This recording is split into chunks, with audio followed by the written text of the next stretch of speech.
하나님이 미리 아신 자들 또한 그 아들의 형상을 본받게 하기 위하여 미리 정하셨으니 이는 그로 많은 형제 중에서 맏아들이 되게 하려 하시니라. 에베소서 2장 5절을 또 읽겠습니다.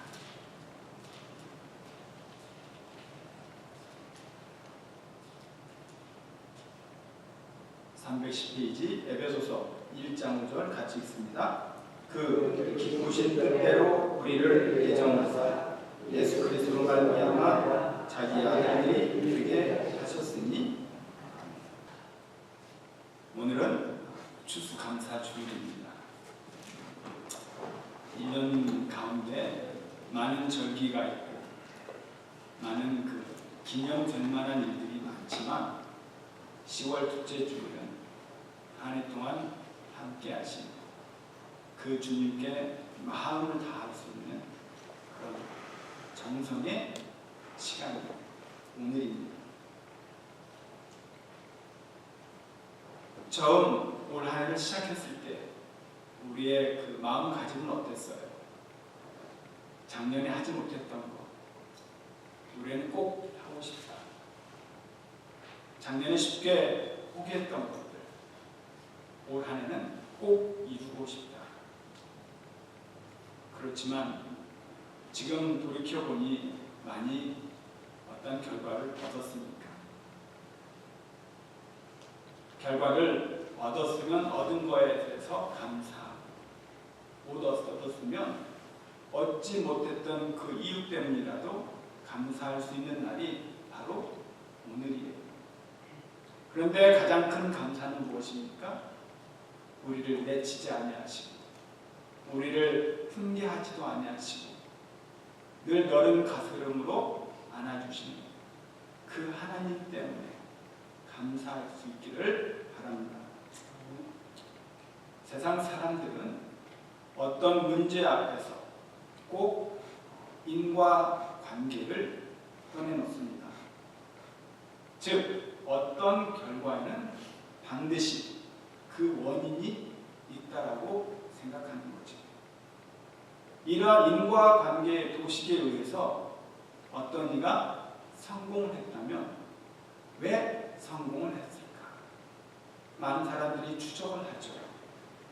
그래서 그 성공의 비결을 함께 나누고 싶어 합니다. 반면에 어떤 이가 사업에 실패했다면 왜 실패했는지 그 원인도 규명하고자 하죠.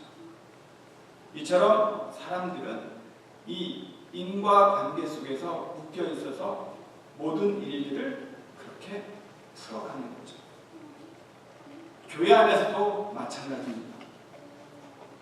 성도가 어렵고 힘들 때면 하나님께 죄를 지어서 우리가 모르는 큰 죄가 있기 때문에 그렇게 넘어졌을 것이라고 추측을 하죠. 마치 욥이 고난받았을 때에 아내와 친구들에게 받았던 그것과 똑같은 겁니다. 어떤 경우에는 원인을 찾아내지 못하는 경우도 있죠. 한간에 구원파가 이러한 문제를 가지고 우리 성도들을 흔드는 때가 있습니다. 구원파가 이야기하는 것이 무엇이에요? 너가 구원을 언제 받았냐? 구원을 받았으면 그 시와 때가 있을 것이 아니냐? 구원이라고 하는 결과를 얻었으면 그 원인에 대한 것이 분명히 있지 않느냐라고 우리를 현혹을 하죠. 여러분 혹시 다 기억합니까? 내가 구원을 언제 받았는지? 몰라요.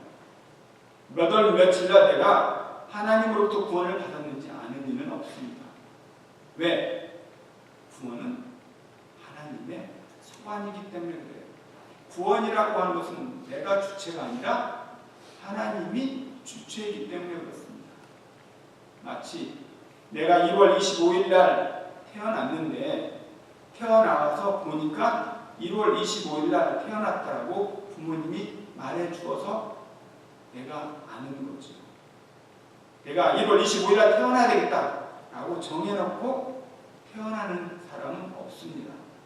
내가 8.15 광복절에 태어나야지 막 참았다가 태의문을 열고 나오는 이는 없습니다. 이처럼 교회 안에서도 이러한 문제를 가지고 자꾸 현혹을 하는 거죠. 원인이 찾을 수 없으면 말도 안 되는 원인을 붙여보려고 하는 것이 세상의 이 지옥 또한 이단들이 걸고 넘어지는 것들입니다. 이러한 것들에 대해서 우리가 굉장히 조심해야 될 필요가 있는 거죠. 우리 믿는 성도들에게 왜 구원받았는지 묻습니다. 한번 구원의 증거를 대보세요. 그러면 어떤 성도는 자기 자신에서 그 구원을 찾는 경우도 있습니다. 내가 열심히 교회를 섬기니까, 내가 봉사하니까, 내가 원래 천성이 착해서 하나님께 충성을 했으니까, 그런 식으로 자기 자신에서 구원을 찾습니다. 또 어떤 이는 조상에게서 찾는 사람도 있어요.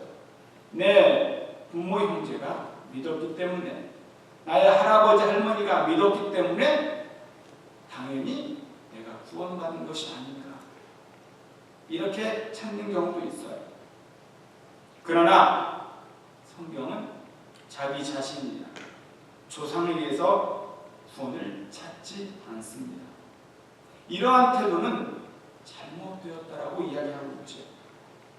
성경에는 내 속에 구원받을 만한 근거가 전혀 없다라고 이야기합니다. 그러면 왜 구원받았는가? 성경은 우리 자신도 모른다고 밝히고 있어요. 로마서 9장 11절에서 13절을 보면은 하나님께서 이삭은 선택하시고 이스마엘은 버리신 이야기가 나옵니다. 이것이 무슨 뜻입니까? 그들이 태어나기 전에 하나님께서는 이미 야곱을 정하시고 에서는 버렸다라고 하는 거죠. 자, 임신 중인 리브가에게 큰 자가 어린 자를 섬기리라. 내가 야곱은 사랑하고 에서는 미워하였다라고 설명하신 이유가 무엇입니까? 하나님께서 우리를 구원하시는 것은 우리의 행위 이전에 이미 벌어진 일임을 밝혀주고 있는 것이에요. 이것을 신학적으로 하나님의 선택 또는 하나님의 절대 주권적 은혜, 하나님의 불가항력적 은혜라고 말합니다. 간단히 말해서 오늘 읽은 본문 가운데 애정론 혹은 선택교리라고 이야기하죠. 즉 우리의 행위와 상관없이 만세전에 하나님이 우리를 택하셨다, 택한 자를 구원하셨다라고 하는 것이, 이 하나님의 선택교리는 인간의 이성을 당혹하게 만듭니다. 사람이 태어나기도 전에 구원받은 사람과 구원받지 못하는 사람이 결정되었다. 이거 불공평하신 하나님 아니신가? 라고 이야기하죠. 우리가 전도하면서 믿지 않는 자들과 이 부분에 대해서 이야기하면은 이런 부분을 많이 걸고 넘어집니다. 정말 당혹한 질문이 아닐 수가 없죠. 그런데 성경은 선택이 예정되었다면 버림도 예정되었다. 천국 가는 것이 예정이 되었으면 지옥 가는 것도 예정되었다라고 정확하게 말씀하고 있습니다. 장로교의 창시자인 존 칼빈은 이것을 이중예정이라고 불렀던 것이에요. 선택과 유기, 택함과 버리는 이 모든 것이 이미 예정되었다라고 하는 사실이에요. 문제는 많은 사람들이 이러한 선택 교리를 받아들이려 하지 않습니다. 이 말씀이 많은 사람들에게 부딪히는 돌과 거치는 반석이 되고 있어요. 선택 교리를 증거할 때 많은 사람들이 불평하죠. 하나님 불공정하다. 하나님은 불의하다. 이러한 질문을 똑같이 사도 바울 시대에 사도 바울에게 묻습니다. 그러자 사도 바울이 로마서 9장 14절에 그런즉 우리가 무슨 말 하리요? 하나님께 불의가 있느뇨? 그럴 수 없느니라. 이게 무슨 말인지 한번 예를 한번 들어볼게요. 어떤 부자가 고아원을 방문하여서 그 고아원에 있는 아이들 가운데 한 아이를 선택해서 자기 양자를 삼았습니다. 그 아이는 이제 부잣집 자손이 되어서 양부모의 재산 상속을 받을 수 있는 권리까지 생기게 되는 것이죠. 이 어린아이 입장에서 하루아침에 신분이 바뀌게 되는 것입니다. 무엇이 그의 신분을 바꿔놓았나요? 그것은 양부모의 선택에 의해서 신분이 바뀌게 되는 것이죠. 그 아이의 공로나 선행이 아니라 양부모의 무조건적인 선택이 신분을 바뀌게 되는 것입니다. 즉 어떤 조건이 아니라 무조건적인 선택이죠. 그냥 그 아이를 사랑해 준 것입니다. 로마서 9장 15절 한번 우리 찾아서 한번 읽어보겠습니다. 로마서 9장 15절입니다. 252페이지 로마서 9장 15절입니다. 찾으셨으면 하면 9장 15절입니다. 모세에게 이르시되 내가 긍휼히 여길 자를 긍휼히 여기고 불쌍히 여길 자를 불쌍히 여기리라 하셨습니다. 어떤 사람이 양자를 선택하는 일에 이 일이 공평하다, 불공평하다 말할 수 있을까요? 양자로 선택된 사람이 그저 고마울 뿐이죠. 나를 선택해 주어서. 반면에 양자로 선택받지 못한 사람이 불공평하다라고 불평할 수 있을까요? 문제는 불공평하다, 공평하지 않느냐 이것이 아닙니다. 은혜로 구원받았으면 그냥 감사함으로 고백하는 거죠. 어린아이가 양부모에 의해서 선택을 받았다면 공평하다, 불공평하다라고 논할 문제가 아니고 그저 선택한 거에 대해서 감사하는 거죠. 이해를 돕기 위해서 제가 한 가지 예를 더 한번 들어보겠습니다. 10명의 사람들이 물에 지금 빠져서 죽게 되어 있어요. 그러자 수영을 잘하는 분이 물에 뛰어 들어가서 3명을 건졌습니다. 그러니까 옆에서 이를 보는 사람이 왜 너는 10명을 다 구하기 위해 3명만 구했냐라고 질타할 수 있을까요? 아니죠. 칭찬을 받을 만한 일은 아닐지 몰라도 손가락질 받을 만한 일은 절대 아니지 않습니까? 다 죽게 놔두는 것이 공평하지 너가 왜 3명만 선택했느냐 말할 수 있는 사람은 없습니다. 그저 구출받은 사람은 감격하고 기쁘고 더 이상 아무 말도 필요가 없이 그저 감사합니다라고 고백하는 거죠. 그런데 왜 불공평하다라고 사람들이 떠드는 이유가 뭘까요? 왜 선택과 유기, 이 신학적인 논리 앞에 저들이 왜 자꾸 떠들어댑니까? 그것은 인간의 운명이 어떤 것인지 모르기 때문입니다. 성경은 인간의 운명에 대해서 이렇게 정확히 표현합니다. 로마서 6장 23절에 보니 죄의 싹은 사망이다. 죄로 말미암아 모든 인간은 죽을 수밖에 없다라고 사망 선고를 내리는 거죠. 모든 인간은 그냥 놔두면 다 죽을 수밖에 없습니다. 그런데도 하나님께서 몇몇을 선택하시고 그들을 구원해 주셨어요. 따라서 우리가 하나님께로부터 구원함을 받았다면, 선택을 받았다면 그 자체가 감사스러운 일이죠. 감격스러운 일입니다. 하나님께 버림받고 구원받지 못한 사람이 왜 나는 구원해주지 않습니까? 라고 불평할 수 있는 문제가 아니라는 거죠. 우리가 이렇게 추수감사주일날 가장 감사한 건 무엇이에요? 나를 선택해 준 것이 가장 감사한 일입니다. 좋은 환경을 만들어 주시고 훌륭한 가문을 만들어 주신 것이 감사가 될 수도 있습니다. 그러나 그것보다도 더 중요한 것은 나를 선택하시고 나를 하나님의 자녀 삼으시고 나를 영생으로 인도하셔서 천국 백성으로 만들어 주신 것, 이것이 감사할 뿐이라고 하는 거죠. 하나님으로부터 선택받은 것, 그게 최고의 감사입니다.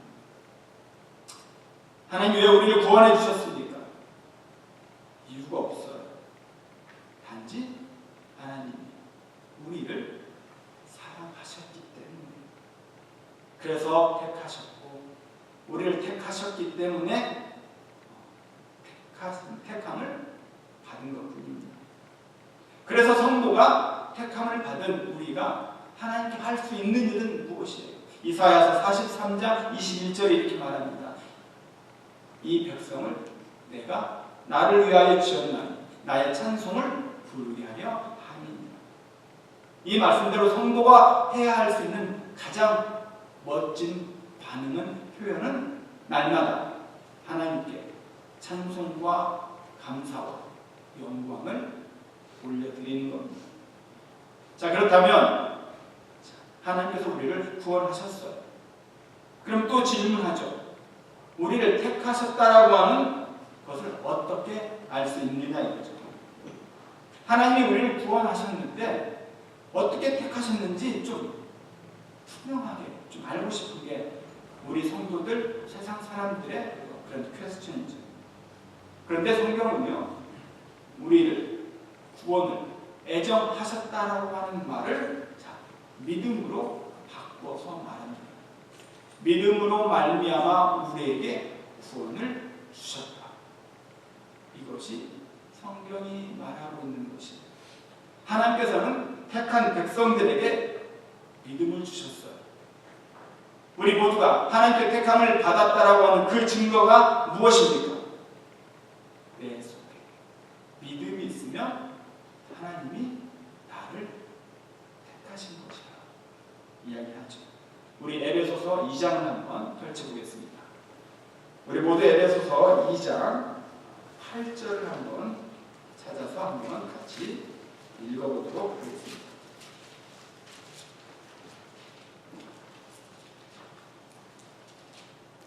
(312페이지입니다) 에베소서 2장 8절 찾으시면 하면 2장 8절 있습니다. 너희는 그 은혜에 의하여 믿음으로 말미암아 구원을 받았으니 이것은 너희에게서 난 것이 아니요 하나님의 선물이다. 우리가 구원을 얻는데 무엇으로 말미암아 구원을 얻었습니까? 성경은 믿음이라고 이야기하고 있어요. 믿음으로 구원을 얻은 겁니다. 그런데 이 믿음이 나로 말미암은 것이냐? 그렇지 않다라고 하는 거죠. 이 믿음은 하나님 우리에게 거저주신 선물입니다. 내가 가지고 있는 믿음이라든지 하나님을 신뢰하는 그 마음은 내 속에서 저절로 발생한 것이 아니라 하나님께서 우리 마음 가운데 심어주신 거라는 거죠. 우리 마음에 심어준 그 믿음 때문에 우리가 택함을 받았다라고 하는 것을 증명할 수 있는 겁니다. 따라서 믿음을 갖고 있다라고 하는 사실 자체가 택함을 받았다라고 하는 것을 증거하는 것이에요. 택함을 받은 증거는 간단합니다. 하나님의 말씀을 들을 때 믿어지는 것. 그것이 택함 받은 백성의 증거입니다. 반면에 하나님의 택함을 받지 못한 백성은 하나님의 말씀을 들어도 들리지 않는 것이에요. 하나님의 말씀을 들려주어도 아무런 감격이 없습니다.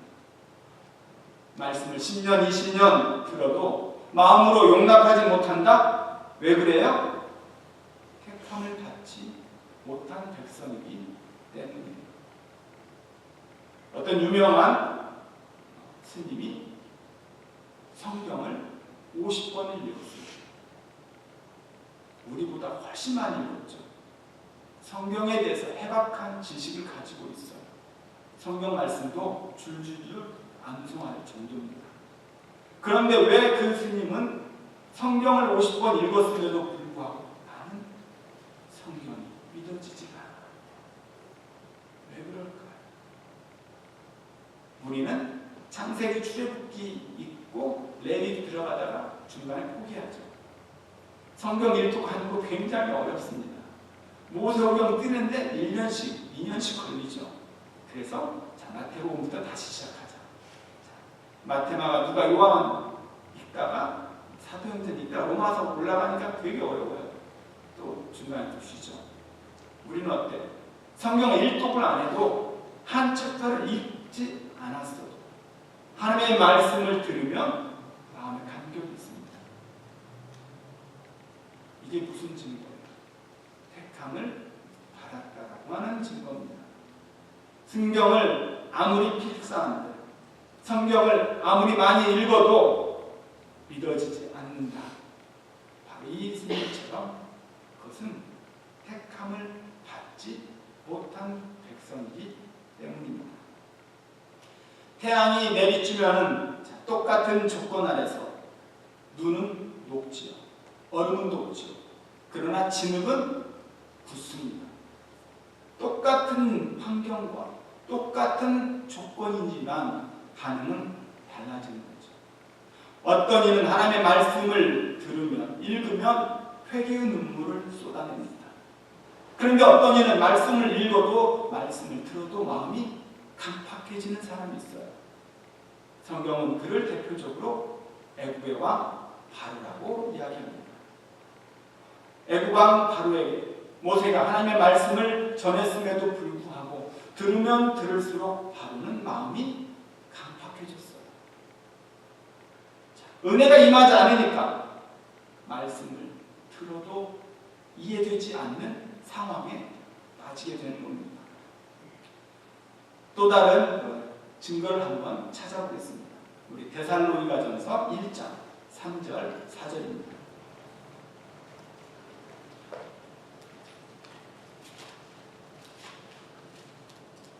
데살로니가전서 1장 3절 4절 329페이지입니다.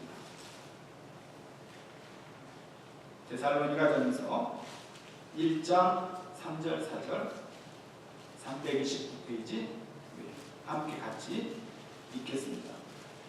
데살로니가전서 1장 3절 4절입니다. 너희의 믿음의 역사와 사람의 수고와 우리 주 예수 그리스도에 대한 소망의 용례를 우리 하나님 아버지 앞에서 끊임없이 기억하니 하나님의 사랑하심을 받은 형제들아 너희를 택하심을 아노라. 이 말씀이 성도가 어떻게 택함을 받았는지 아주 쉽게 기록이 되어 있습니다. 본문에 세 가지를 제시하죠. 첫째가 무엇이에요? 믿음이라고 했어요. 그 믿음이 어떤 믿음이다? 역사하는 믿음입니다. 둘째는 그 가운데 있는 사랑. 보통 사랑이 아니고 수고하는 사랑이라고 이야기하죠. 셋째는 그 속에 있는 소망입니다. 바로 인내하는 소망입니다. 이것을 보니까 데살로니가 성도들이 분명히 하나님의 택하심을 입은 자들이라고 하는 것이 사도 바울의 선언입니다. 따라서 우리가 하나님의 택함을 입은 백성인지 아닌지 어떻게 알 수 있어요? 무엇을 보면 알 수 있습니까? 내 안에 믿음의 역사가 있고 사랑의 수고가 있고 주 예수 그리스도에 대한 소망의 인내가 있다면 그 사람은 택함을 받은 성도입니다. 그런데도 믿는다 하면서도 하나님의 역사가 없고 믿는다고 하면서 충성이 없고 믿는다고 하면서 하나님의 인내가 전혀 없는 사람, 그러면서 입술로만 주여 주여 찾는 사람, 믿습니다라고 하는 사람들, 그분들은 진짜 구원 받은 백성인지 의심을 한번 해봐야 된다라고 하는 사실이에요. 제가 왜 이 추수감사주일날 이 좀 신학적인 부분을 제가 왜 이야기할까요? 추수하시는 이는 주님이십니다. 추수할 일꾼을 보내시는 이가 주님이세요. 주님이 선택하는 겁니다. 하나님의 의와 나라와 공의를 위해서 우리를 만세 전부터 택하시고 백성 삼으셔서 세상 사람들에게 보내는 거죠. 하나님께서 이 모든 것을 다 하셨어요. 그러면 내 스스로 자랑할 것이 무엇이겠습니까? 하나님께서 다 이루시고 하나님께서 다 선물로 주셨는데 우리 스스로 무엇을 내세울 것이 있느냐 말이죠. 하나님의 주권을 무시하는 사람들이 아주 많습니다. 어떤 사람들이에요? 휴머니즘을 주장하는 자들입니다. 우리의 노력과 우리의 연합과 사람들이 힘을 합치면 사회가 건강해질 수 있다. 정말 멋있게 표현을 하죠. 휴머니스트. 그러나 한 커플, 두 커플 벗기고 보면 그 속에는요, 하나님의 영광이 아니라 인간의 영광을 추구하고 있는 그 교만함을 볼 수가 있는 겁니다. 진정으로 택함 받은 백성들이라면 우리는 전무익한 종입니다 라고 고백할 수밖에 없는 거죠. 그저 하나님의 일을 했을 뿐입니다 라고 나아가는 거죠. 하나님 사랑하는 여러분, 하나님이 저와 여러분을 선택하셨습니다. 믿습니까? 우리는 단지 그 구원 받았다라고 하는 사실에 감격할 뿐이에요. 우리 주변에 얼마나 유능하고 잘나고 성실한 사람이 많습니까? 그런데도 연약한 우리를 선택하시고 하나님의 일을 맡기셨잖아요. 그러고 보면 우리는 너무나 감사할 뿐입니다. 부족하고 미약함에도 불구하고 어떤 조건도 백그라운드도 보지 아니하시고 그저 믿음이라고 하는 것을 우리 마음에 심어주셔서 하나님의 그 일들을 보게 하시고 그 놀라우신 주님의 은혜에 우리는 감사할 뿐입니다. 이 2015년 추수감사주일 이 날을 보내면서 우리 모두 하나님이 나를 택하시고 나의 자녀 택하신 것에 대해서 감사함으로 나아갈 수 있기를 바랍니다. 우리 조건과 우리 행위를 보지 아니하시고 그저 장세전에 구별하시고 택하신 그 하나님께 오늘 우리 모든 성도가 가정에서 우리 자녀들과 함께 나누어야 할 주제입니다. 우리 가족 택하신 그 하나님께 감사와 찬송과 영광을 돌릴 수 있는 저와 여러분의 복되고 귀한 이 주일이 될 수 있기를 주의 이름으로 축원합니다.